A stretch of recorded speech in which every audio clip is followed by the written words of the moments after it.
Good morning. I'm Caleb Giddings here for GAT Daily, and today's video is not a particularly fun video for me to record, but it is newsworthy because it's such a rare event in the shooting sports community. But unfortunately, over this weekend, a USPSA, United States Practical Shooting Association, range officer was shot and killed during a match after an accidental discharge.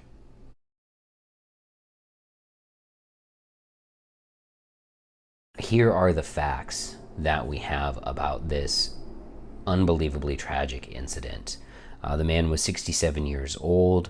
The incident occurred at the Genesee Conservation League, which is in Penfield, New York, and it was the result of a dropped gun.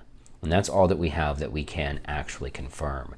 There have been some secondary reports that have indicated that the type of the firearm was a CZ75 type gun. That's a very broad category. It could be dirt, it could be a shadow or a CZ open gun or one of those things.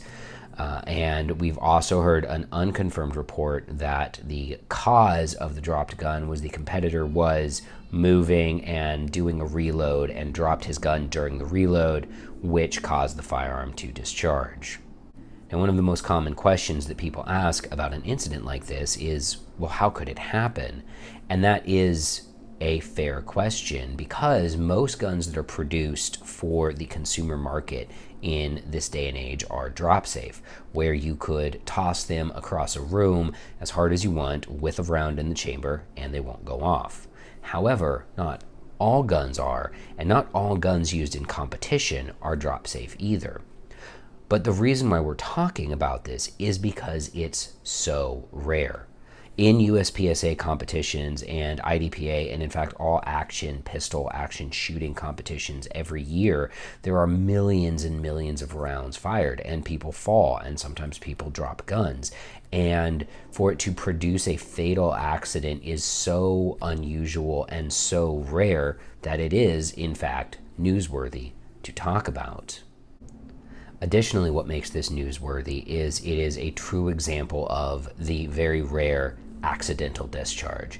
As we say very often, guns don't just go off, and most times a gun goes off unintentionally, it's via negligence. But that's not always the case, and this is one of those times where it's not the case, because sometimes people lose their balance, sometimes people fall down, and when you fall down, it's generally accepted that if you fall and you drop your gun, that the safest thing to do is to let it hit the ground, because trying to catch a dropped loaded gun is far more likely to cause a discharge than it is just letting the gun hit the ground. Unfortunately, this time this wasn't the case, and someone lost their lives. Regardless of the circumstances of the accident, this is a tragedy for USPSA as a community at large, for the general action shooting community, and specifically for the small community of shooters that shoot at the Genesee Conservation League. My sincerest condolences go out to the family of the man who lost his life, and as well as the man who dropped his gun and now has to live with that. It is a terrible thing to live with, and not something I would wish on anyone. I'm Caleb Giddings. Thanks for watching.